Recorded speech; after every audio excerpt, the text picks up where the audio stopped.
The following program is suitable for family viewing. Well, non-family members can join in too.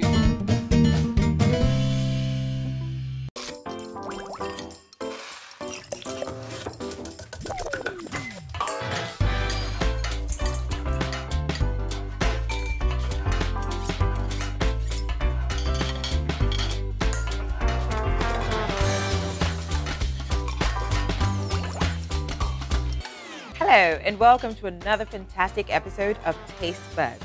My name is Chef Renee, and for those of you who do not know, I am a professionally trained chef from the prestigious Le Cordon Bleu College of Culinary Arts. I love to cook. I have a great passion for cooking, great passion for fantastic ingredients, and I'm going to have so much fun bringing you all these delicious recipes and ingredients from all over the world. Today we're going to be kicking it from Nigeria. Yes, I said Nigeria. Egusi soup to be precise. It's one of my favorite soups ever. And do you know that the melon seeds used in making the egusi soup is very rich in protein and of course some fat too. So it's good to eat but in moderation. So today we're going to be making the egusi soup and of course with eba, a great side to this fantastic soup.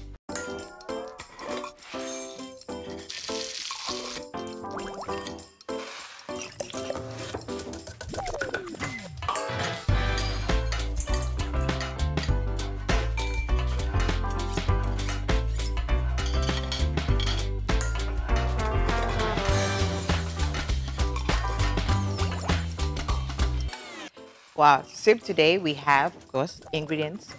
We'll run through them. We have, of course, dry pepper. We have bouillon cubes, salt. We have beef, assorted beef, like we say here. We have the cow legs or cow foot. We have beef. You can use tripe, you can use snails, you can use all sorts of things that you want as protein in this soup. We have the leaves, green leaves. They're very good, great antioxidants, rich in calcium, magnesium, and of course loads of vitamins. The egusi, the melon seeds, these have been blended, they've been grounded like really fine and smooth. That will go in the dish as well. We have blended pepper, tomatoes, chili peppers, and onions blended together in there. We have dry crayfish. We have regular roasted fish, roasted fish. And then we have stock that we use to boil the meat. We have red oil or palm oil. And we have, of course, cow skin, cowhide, which we call pomo affectionately. Okay, so let's get to cooking. I love this soup so much. And one of the reasons I love it is because it just has this fantastic taste in the mouth. It makes, every time I see the egusi soup or I hear about the egusi soup or I smell it or taste it, I think of home wherever I am. And when I do travel, that's one of the easiest soups that I go to cook. And you might ask me, how come you want to make egusi soup in no time at all?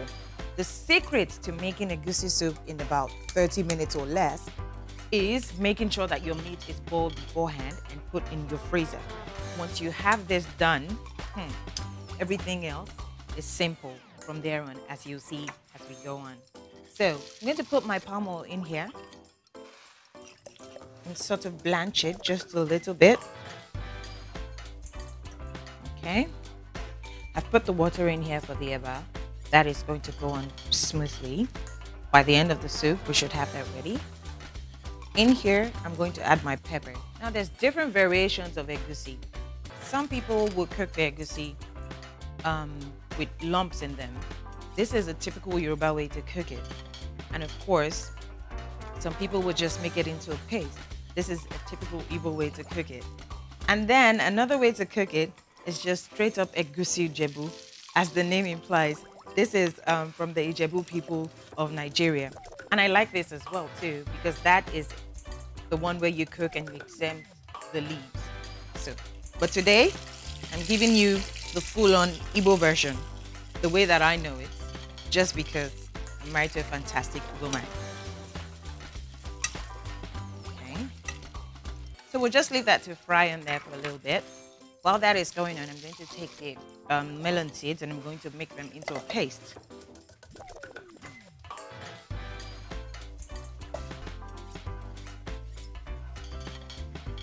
For the leaves that I have here today, I have the pumpkin leaves, which we call ugu. You can use kale, you can use the Swiss chard, you can use spinach, you can use water leaf. Any kind of leafy grains are good for you when it comes to making the egusi. So we'll just make this paste right here. Stir and make sure it's smooth. And you also want to know that the egusi is a thickener as well. So the minute I add it into the pepper there, it begins to thicken the stew. That is good. So now just go right ahead and put in my fish. Let the protein go in there first and just start to sort of meld together with everything else in there. Make sure to rewash all of your leaves and everything that you bring in before you put them in, especially when you buy them from the open market, so that you get rid of germs and other things.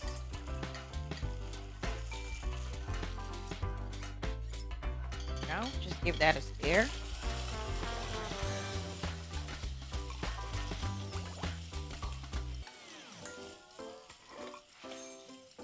Okay.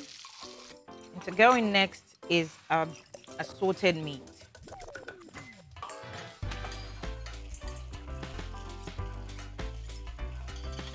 Throw the whole lot in there. And at this point, I'll put in my stock. And then I'm just going to leave it to simmer for a few minutes. Really about 2 minutes. Before I then put in the egusi.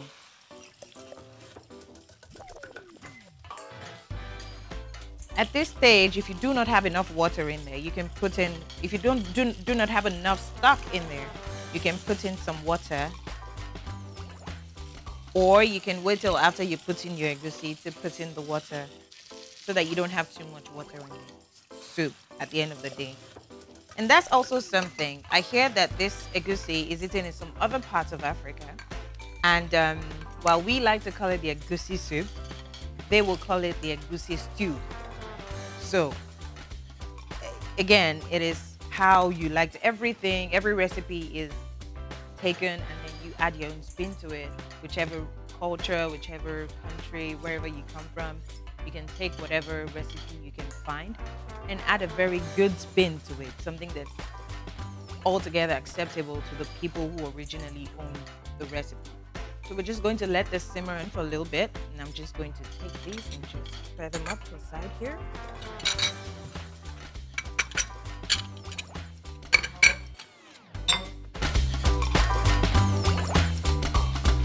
So at this point, this has been simmering on for a while. We'll put in our bouillon cubes in there. I'll just take 2. And if we go on and we feel like we need to put some more, we'll add some more in. Not forgetting, we're still going to put a little bit of salt in there as well. And after that, we'll put our crayfish in so that the flavor from the crayfish can also just go into the soup. Of course, with the crayfish, you can either have them dry like this or you can have them blended smoothly like the melon seeds that I showed you earlier. Whatever your preference is. Some people do not like to see the crayfish in their soup, while some people, prefer to taste it and feel it. Let's just give that a stir.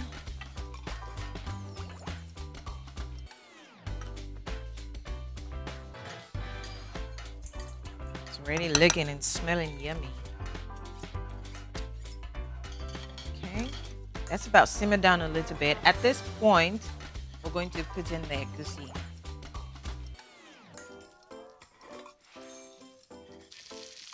Go.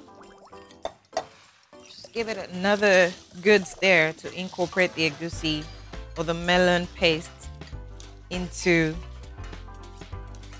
the stew.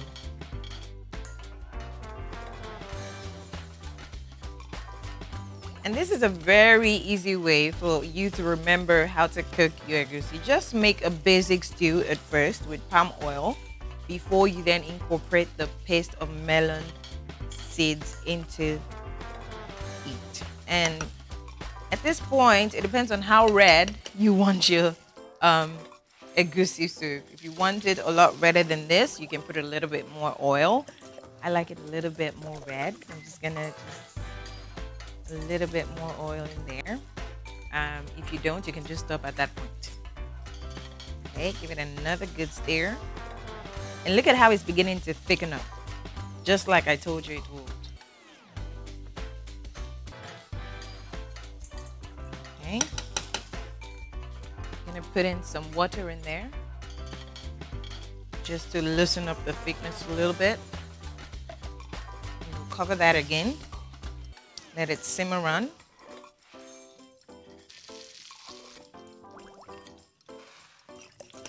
If we were making the egusi jebu, at this point we will stop. We wouldn't add any more leaves, nothing. We'll just stop right at this point. But since we're not making the egusi jebu, we're just going to let this simmer on for a little bit, and then we add the leaves in. Now with the leaves, you want to go as much as you want or as little as you want. You can have them shred it for you at the market, or you can do it by yourself at home. You can shred them thinly this way, or you can shred them, or you can cut them, you know, with your hands into like bite sizes.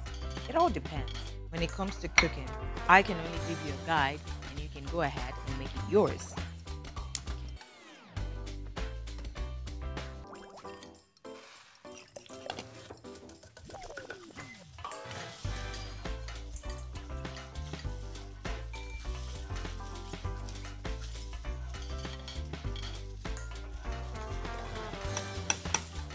That looks like it is ready for my leaves.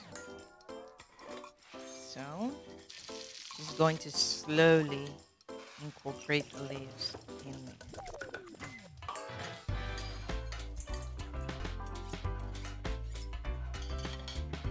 Now, depending on the kind of leaves you're using, because the pumpkin leaves are relatively very soft, you probably don't need to blanch them and shuck them before you put them in the egusi.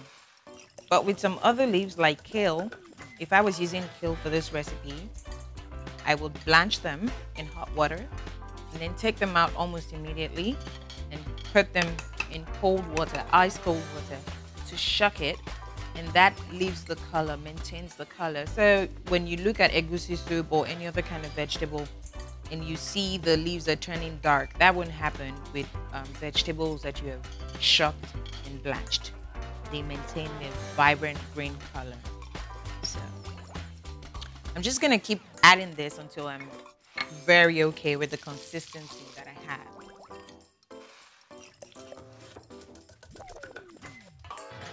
And as it thickens, I'll continue to add more water so I'm just where I need to be.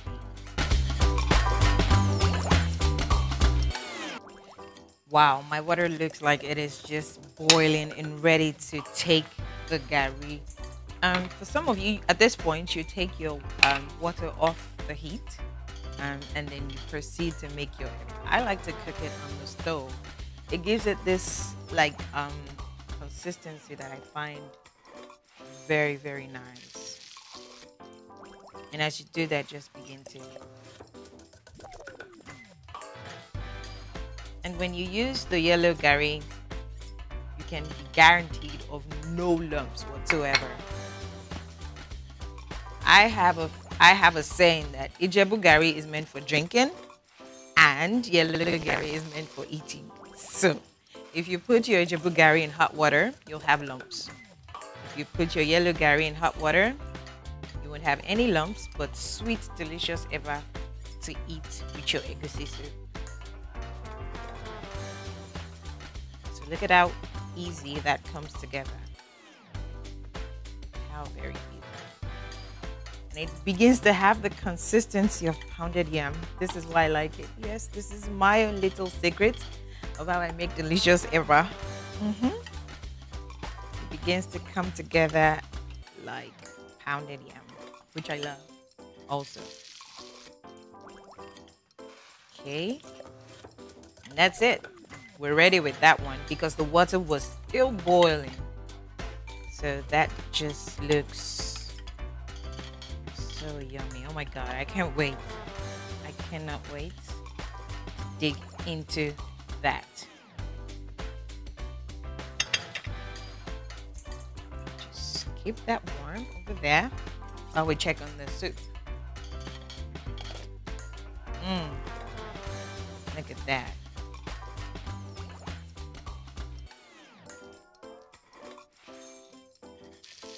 Now you want to be sure not to put in too much water so that, you know, it doesn't get too watery. But if that's the way that you like your egusi, you can go ahead and do that. But as it cooks, as it steams, some more water comes out of the vegetables and egusi. So that's why I say you have to be careful so you don't overdo it. I'm just gonna get my things ready to plate my delicious food. One more thing.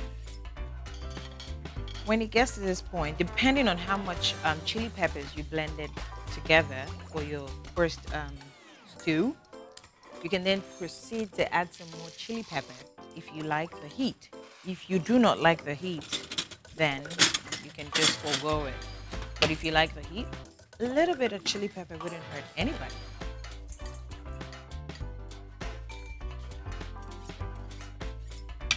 That's gonna be good, I know.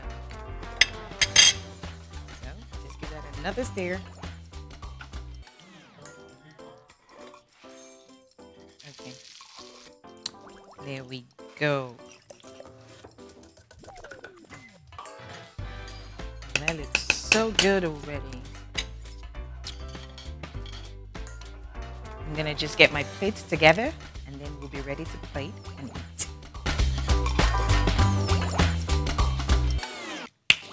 Food is ready. That is the thing I love to hear the most.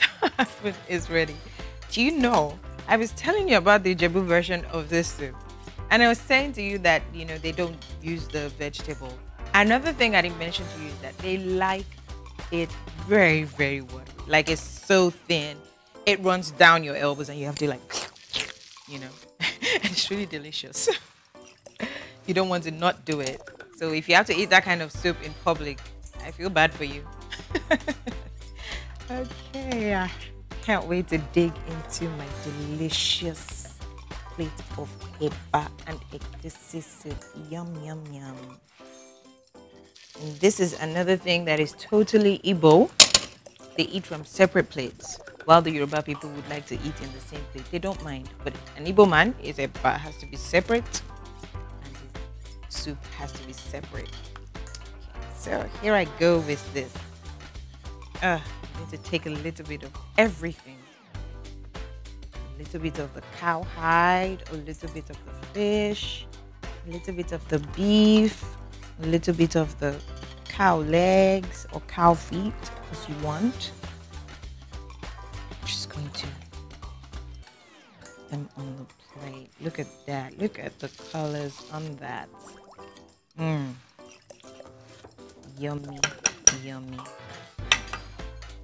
And you can still see the grains of egusi on the plate. So now I'm going to dig in and tell you how it tastes.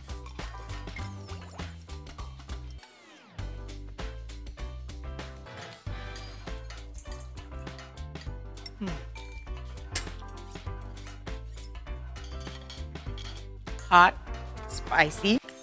That is one great tasting bowl of egusi soup. It's very nice for me to go with. I love everything about this dish. It is awesome. I could go on and on, but I wouldn't. Wow. You didn't think I was going to leave without your food tips for the day, did you?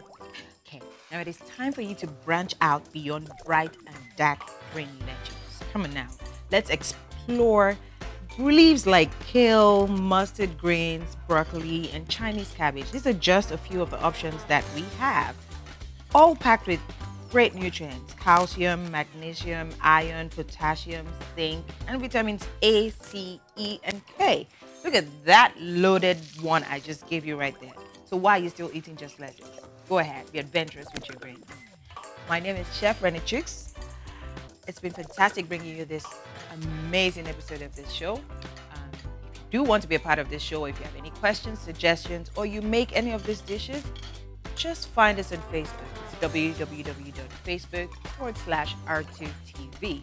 www.facebook.com/R2TV. And if you have any questions for me in particular, or you want to show me your attempts, just hashtag Ask Chef Renee. Until I come your way with another fantastic episode of Taste Buds, this is me signing out of here. Stay good,